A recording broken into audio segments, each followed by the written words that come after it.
Muy buenas tardes, ¿cómo están? Bienvenidos al Fin del Dinero en Tele 13 Radio, día jueves 23 de abril. Iniciamos el capítulo 405, siendo las 2 de la tarde en punto. Pamela Ausenker, ¿cómo estás? ¿Cómo te va? Hola Diego, muy bien, ¿y tú? Bien. ¿Eres buena o no eres buena para negociar en la vida? Depende, todo depende siempre. ¿De qué depende? A ver.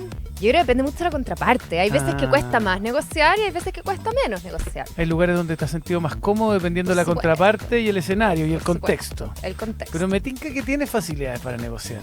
En la casa te tengo que negociar mucho. En la casa negocio todo el día. Todo el día. Todo el día. Y ahí La sí, yo creo que soy relativamente buena. La vida es un negociar constante. Así es. Andrea Rivera, ¿cómo estás? ¿Cómo te va? Muy Hola, buenas Andrea. tardes. Muy bien, buenas tardes. ¿Usted es buena para negociar? Yo creo que no. ¿Ah? No. ¿En la casa tampoco? Es que mando yo. Genial. Dictadura, en la casa es dictadura. Oye, No es dictadura. Democracia, pero ordenada. Oye, vamos a estar hablando... Deliberativa, como podríamos decir. Vamos a estar conversando con un experto en negociar. Experto, para que esté muy atenta al programa y nosotros nos quedamos muy atentos a los titulares de las noticias más importantes de este día. El presidente José Antonio Kast inauguró el café literario Balmaceda, que fue vandalizado durante el estallido social, y afirmó que la violencia irracional no va a ganar. El mandatario también criticó la violencia a los establecimientos educacionales, aseguró que estos actos impiden que los jóvenes se puedan educar porque alguien que no tiene todos los conocimientos es manipulable y la ideología se instala. El alcalde de Santiago, Mario Desbordes, criticó a los diputados que no apoyaron el proyecto de escuelas protegidas y los acusó de ser cómplices de la violencia. Desbordes afirmó que si algún parlamentario que dice ser de centro de derecha o de derecha se opone, yo creo que debería pensar cuál es su ubicación en el hemiciclo, nada más, afirmó. El ministro de Hacienda, Jorge Quiroz, admitió que los incentivos tributarios a las pymes no van a garantizar nuevas contrataciones. Quiroz aseguró que no hay ninguna garantía de que se vaya a contratar más gente y que el objetivo de la medida es dar un incentivo para retener empleos y no despedir. Funcionarios de la Contraloría General de la República llegaron hasta el Palacio de la Moneda para fiscalizar gastos del cambio de mando y el funcionamiento de la oficina del presidente electo. Según trascendió, se trata de pagos por trabajos realizados entre el pasado 9 de enero y el 10 de marzo del 2026, un día antes de que José Antonio Kast jurara como presidente. En el gobierno negaron el uso de recursos públicos en pagos de funcionamiento de la oficina del presidente electo y argumentaron que se trató de pagos asociados al cambio de mando. El ejército del régimen iraní activó las defensas aéreas en la capital Teherán ante una amenaza. Las agencias de noticias iraníes Noor News y Mer informaron que se habían activado baterías de defensa aérea en algunas zonas de la capital, sin dar detalles sobre la causa ni informar de ningún incidente. Escuchas El Fin del Dinero. Muchas gracias, Andrea Rivera, que tengas una muy buena tarde. Igual para ustedes. Gracias, Andrea, Nos vemos mañana. Tema de apertura, Pamela Ausenker, de este día jueves. A ti que te gusta el deporte, a ti que te gusta el fútbol en particular, me imagino que estás contando pero los segundos para el Mundial, ¿o no? Aunque no lo creas, en algún minuto, antes que empezaran las clasificatorias, tenía pensado ir al Mundial. Ya. Porque decía, clasifican tantos equipos, ¿cómo nos vamos a quedar fuera? Bueno, lo voy a ver por televisión al final. Bueno, Nos quedamos quizás fuera. Después de lo que yo te vengo a contar, no te dieron tantas ganas A ver, tampoco de ir a verlo, ¿ya? A ver, cuéntame. Estamos a 7 semanas ya del Mundial que se va a jugar en Estados Unidos, México y Canadá y que promete ser el más grande de la historia. Más equipos, más ciudades, más partidos, pero también el más caro. Más caro. Sí, mira, acá hay dos dimensiones interesantes que vale la pena mirar. Primero, ¿cuánto cuesta ir? ¿Ya? Que obviamente siempre va a depender de dónde vives tú, el pasaje en avión, etcétera. Pero, claro, hoy día tienes que pensar en entradas, pasajes, hoteles, transporte interno, claro. Alimentación, etcétera. Una entrada puede partir en torno a los $300, una entrada, pero en partidos más demandados puede superar incluso los $1,000 el valor de la entrada, ¿ya? Y a eso le tienes que sumar pasajes a Norteamérica en temporada alta, hoteles que obviamente van a estar con precios muy elevados por la alta demanda y todo lo que te decía del transporte interno, sobre todo considerando que hay muchas sedes y están bastante dispersas, de hecho en 3 países distintos, ¿no es cierto? Y que son 3 países además bien grandes, por lo tanto no es tan trivial moverse de uno al otro. Así que por ese lado ir al Mundial va a ser definitivamente un lujo, ¿ya?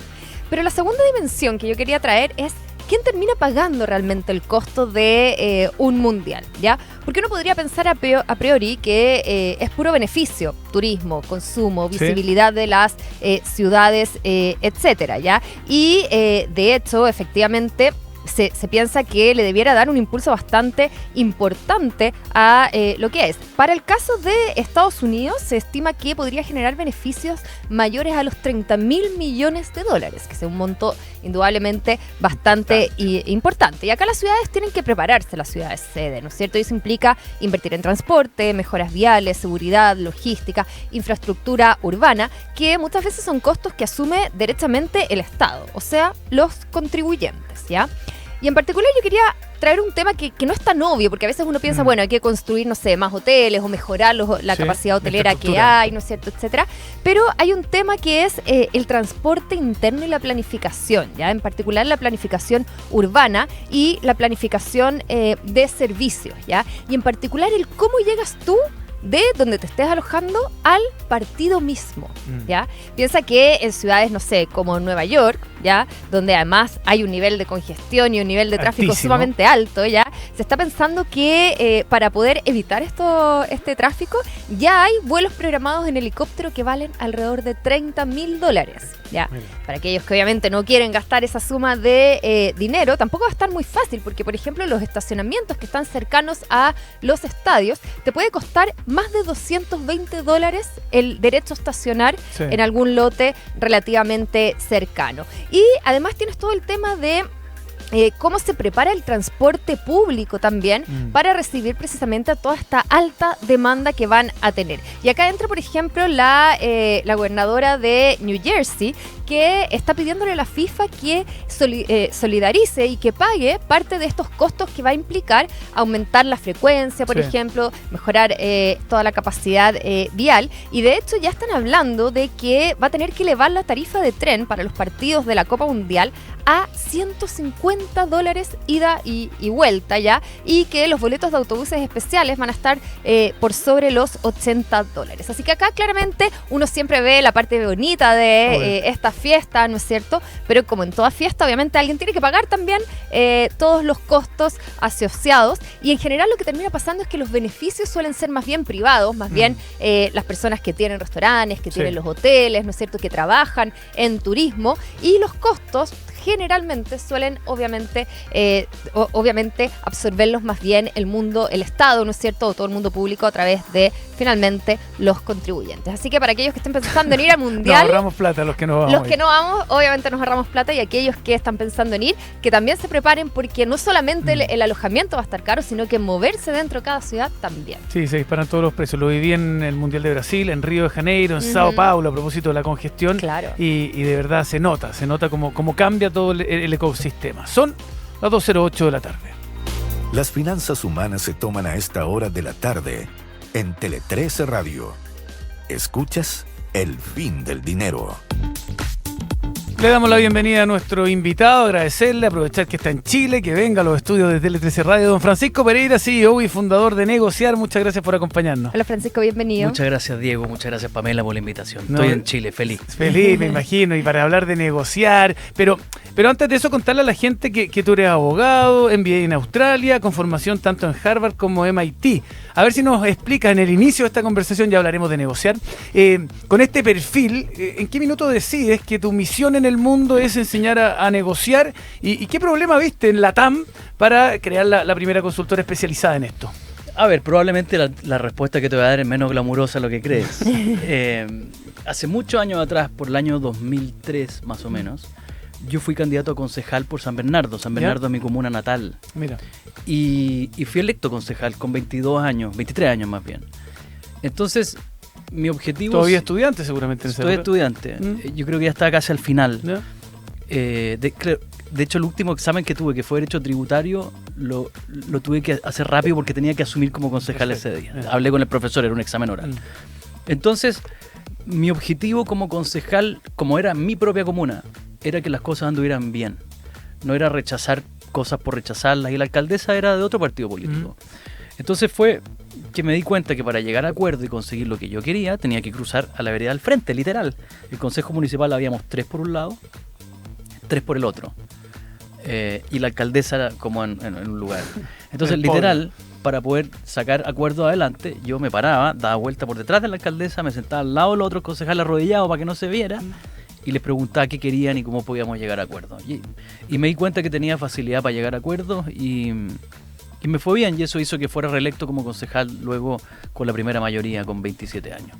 Entonces siempre estuve en el mundo de la negociación. En un momento trabajé en la Secretaría General de la Presidencia, la SECPRES, cuyo rol es mover los proyectos del presidente de la República en el Congreso. Así que estuve 2 años ahí, fue muy, muy interesante. Y después fui jefe de gabinete de la ministra del Trabajo, Evelyn Matei, donde conocí un poquito más el mundo de las negociaciones colectivas. Así que siempre he estado en el mundo de la negociación, en el mundo de los acuerdos, en el mundo de los conflictos. Y me encanta, lo paso muy bien. Y eso es lo que hago todos los días. Y en mi casa no negocio nada. Sí, en mi casa es como Andrea, como la María Jesús es como Andrea.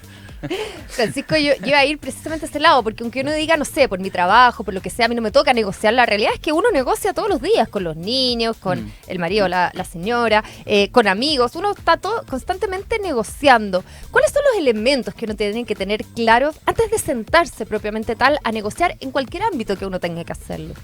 Mira, hay un elemento mínimo que hay que tener claro, y para definirlo te tengo que explicar 2 cosas. Lo primero es entender que la negociación es una transacción, es satisfacción de necesidades mutuas, ¿ok? Tú, Pamela, tienes una necesidad, yo tengo una necesidad, y la gracia es que en la interacción entre los dos satisface necesidades mutuas, ¿ok? Y esa necesidad yo digo que esa necesidad son una o 2 cosas, ¿vale? O las 2 al mismo tiempo, o una o la otra. Una de ellas puede ser mejorar la situación actual o evitar un problema futuro. Esas son las dos razones por las que alguien negocia. Esas son las 2 necesidades a satisfacer. Cuando uno pide un aumento de sueldo, está pidiendo mejorar su situación actual. Y el aumento de sueldo te lo dan para que no te vayas. Y eso obliga a tu empleador a querer evitar un problema futuro. Por lo tanto, la razón 2 es la que lo mueve a él. Claro. Entonces, cuando uno entiende que la negociación es una satisfacción de necesidades mutuas de 1 y 2, estos 1 y 2, entiende que la contraparte nunca te hace un favor en una negociación. Entonces tu pregunta está muy buena, porque dice, ¿qué tengo que tener claro antes? Y lo que tienes que tener claro antes es, ¿le muevo yo al otro el 1 o el 2? Es decir, potencialmente, ¿le mejoro la situación actual al otro o le evito un problema futuro al otro? Si tu respuesta es sí, significa que el otro no te está haciendo un favor. Y muchas veces las personas cuando negocian sienten que el otro les está haciendo un favor por el solo hecho de estar sentado ahí. Y eso le ocurre a mucha gente. Sí, sin duda. Francisco Pereira, en base a tu experiencia, si llegara yo o llegara cualquier persona y te digo, yo soy muy bueno para negociar. ¿Tú cómo descubres si esa persona es tema de confianza, si realmente es bueno para negociar, si cuenta con los elementos para sentarse y estar bien preparado para una negociación? ¿Cómo de alguna manera lo visualizarías? Lo visualizaría de algo que no tiene mucho que ver con la personalidad. La personalidad es importante, el nivel de seguridad, el nivel de convicción, tiene mucho que ver. Pero lo que hace determinante a un negociador bueno de otro, y lo que hace la gran diferencia, es la capacidad que tiene ese negociador para ponerse en el lugar del otro.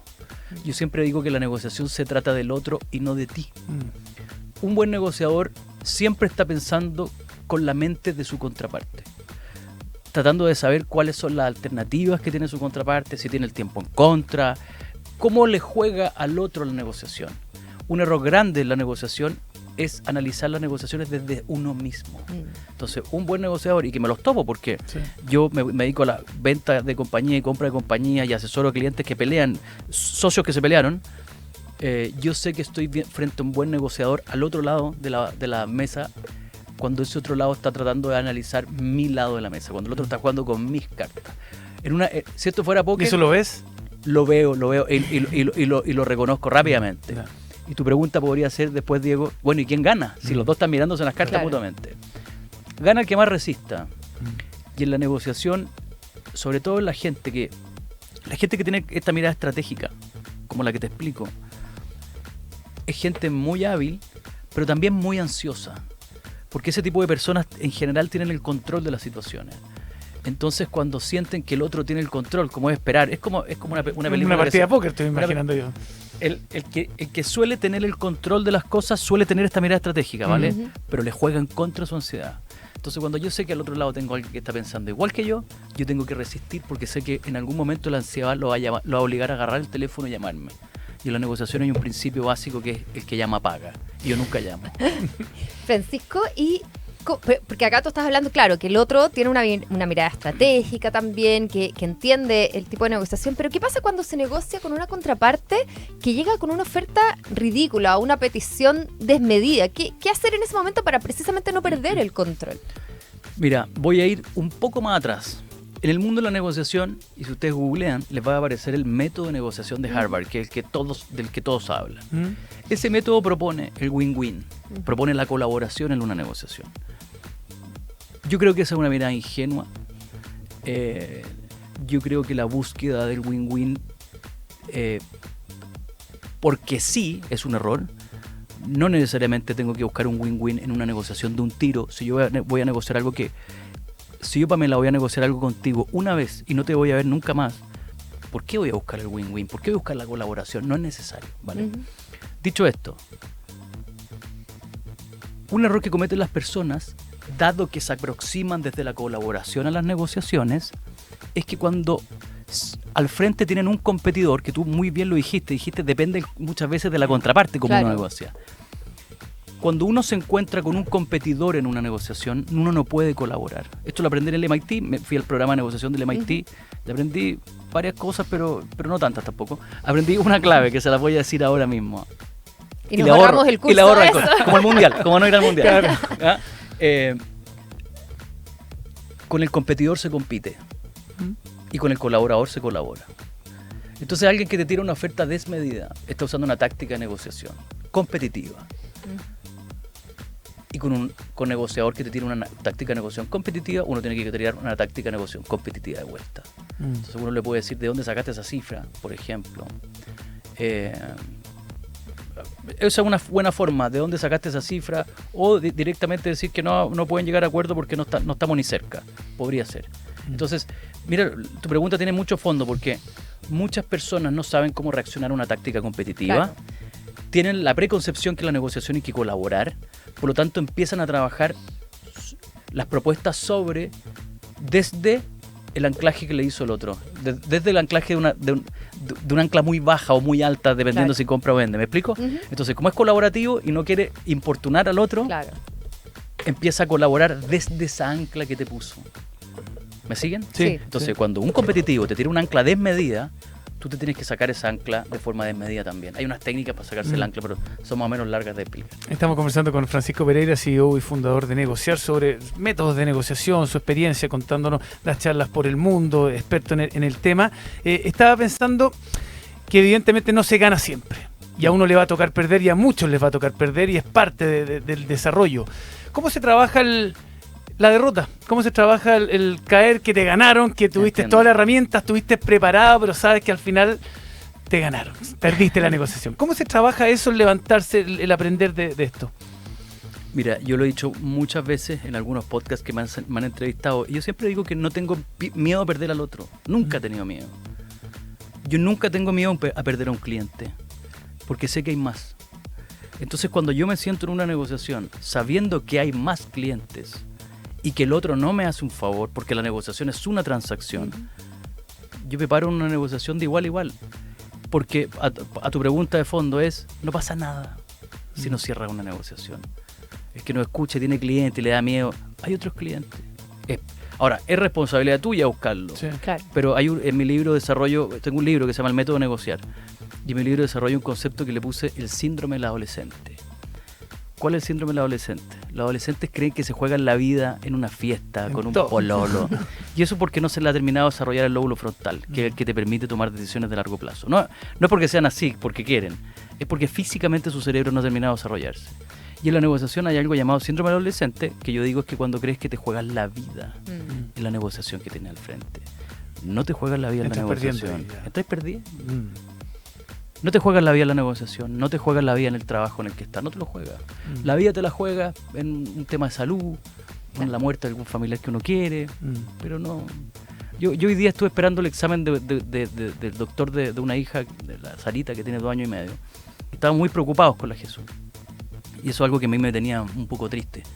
Y hoy día supimos que que el examen salió bien, y hay un alivio gigante. Y ahí esos son los momentos donde yo ratifico perder una negociación, un cliente, un proveedor, bueno, da lo mismo. No, entiéndase, da lo mismo en ese sentido amplio. entiende. Yo sé que puede doler, pero bueno, y ya bien vendrán más. Entonces, ese sentido de pérdida, cada vez que me siento, no me importa tanto. Y les voy a decir algo que no quiero que me sigan, no me hagan caso, pero es conceptual. Yo cada vez que me siento con un cliente estoy dispuesto a perderlo.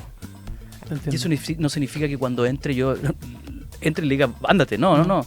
Entro relajado, abro opciones, porque además que creo que lo que hago agrega valor. Y cuando uno cree que lo que hace agrega valor, básicamente lo está ayudando. Y si no quiere que lo ayuden, eso lo pierde.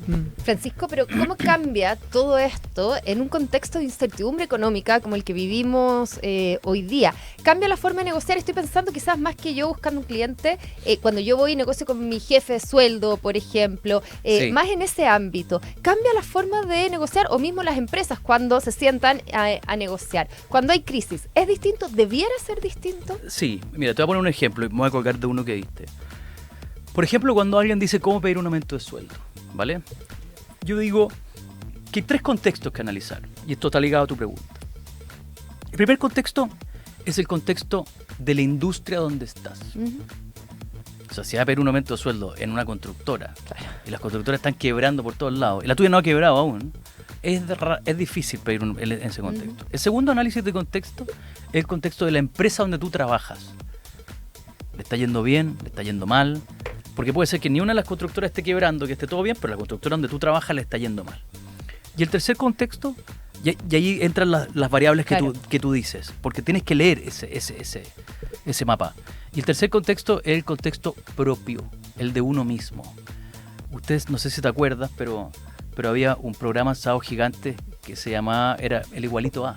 Sí. Entonces iban los igualitos a Emanuel en mi época, yo más viejo, Emanuel, a Perales, no tengo idea, a Roberto Bander, que era un actor.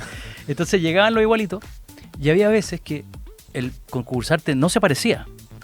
Entonces don Francisco le preguntaba muy simpáticamente, le decía, ¿y a usted quién lo mandó para acá? Cuando don Francisco le preguntaba a alguien, ¿y a usted qué lo mandó para acá? Era porque perdió. Claro.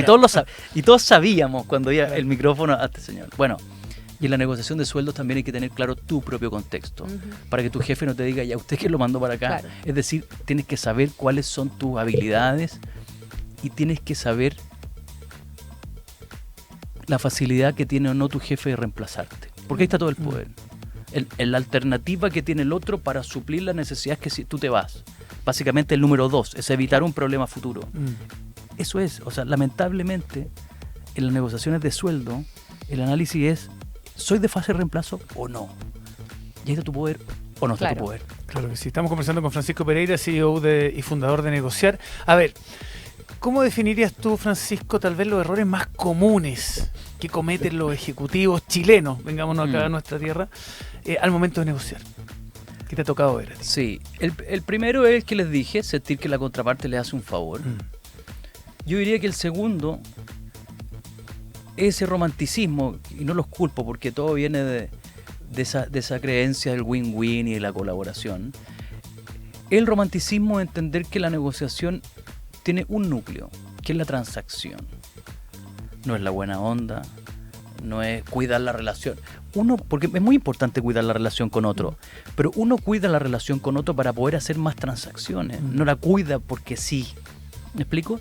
Sí. Entonces, un error que se comete es en la ingenuidad de no tener la frialdad de entender que las negociaciones son transacción pura. Y en el contexto de los aumentos de sueldo, tener la frialdad de saber que mañana te pueden echar si no agregáis valor. Claro. Y te van a echar sin asco. Sí. Entonces, teniendo eso, cuando asesoro a ejecutivos que me dicen, estoy viendo si me doy otra pega, pero no quiero decirle a mi jefe porque se va a sentir traicionado, eso mismo le digo, no, es transacción, tú también tenés que tener la frialdad de sin dolor, con respeto, con cariño, pero es transaccional. Entonces, el otro te hace un favor, un error. Segundo, tener esa ingenuidad de no entender que es una cosa transaccional. Y lo tercero, yo diría que ser ansioso. Yo veo que son muy ansiosos. mandan un mail y ya quieren que le respondan el mail y dicen, oye, ya mando otro mail para saber cómo nos fue. Y yo a mi cliente le digo, pero si lo mandaste ayer. Bueno, entonces mañana no, puede que haya pasado entre medio algo. La gente tiene vida, hay gente que... Claro. Hay muchas veces que las prioridades de alguien cambian. Ustedes mismos contratan algo o piden una cotización de algo y después cambia esa prioridad. Claro. Ya no la tienen. Y va mutando y puede que después te acuerdes o surja la necesidad nuevamente. Y la ansiedad, diría yo. Y no, nada, se me ocurren 1500, pero esos son los centrales. Francisco, hemos hablado de, por ejemplo, salir a negociar un sueldo o con un cliente, etcétera, pero ¿qué pasa cuando uno lo hace una vereda un poco opuesta? Cuando uno en realidad, no sé, está endeudado y tiene que salir a renegociar su deuda y se sienta quizás con un banco que claramente tiene más poder que el que tiene uno en esta negociación. Entonces, ¿cómo se enfrenta? ¿Es distinto el cómo uno tiene que enfrentar este tipo de negociación? Es la misma lógica, Pamela. Es la misma lógica. Voy a volver a lo del banco. Es lo mismo pedir pega, teniendo pega en la mano, a no tener... Imagínate, entrevista de trabajo. Yo te voy a entrevistar a ti. Es lo mismo tú sin pega, ¿vale?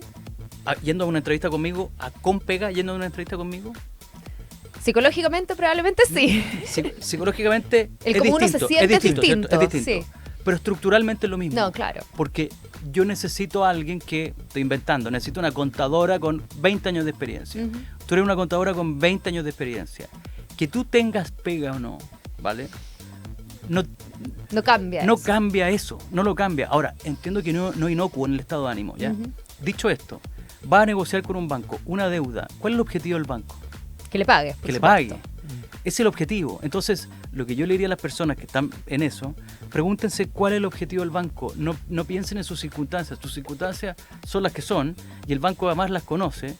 Pregúntate, si me declaro en quiebra personal, ¿el banco va a recuperar algo?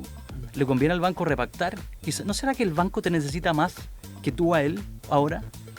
Entonces, cuando uno va desesperado porque te lleváis 2 años sin pega y vais desesperado a una entrevista de trabajo diciendo ojalá que me contraten y eso lo transmitís, perdís poder. Claro.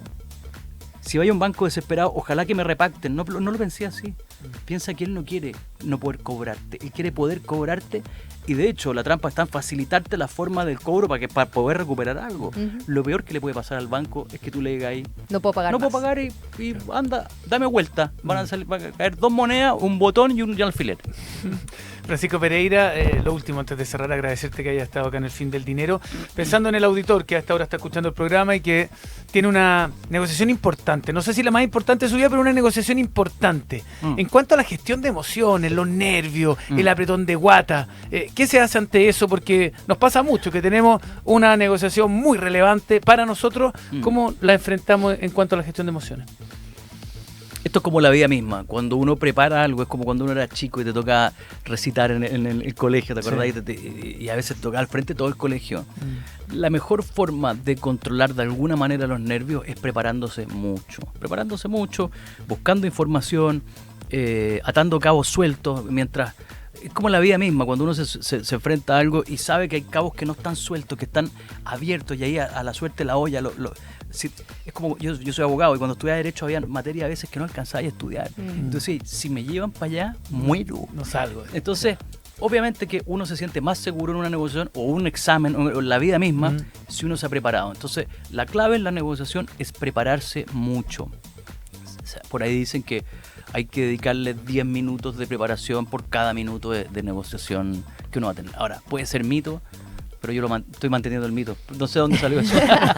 Pero es preparación full. Y un error que comete mucha gente es improvisar. Y esto le pasa incluso a profesionales que son más viejos, que dicen, yo ya me di vuelta al juego, sé exactamente cómo es. Y al otro lado se encuentran con alguien preparado, alguien más joven que usa inteligencia artificial, que investigó a la contraparte.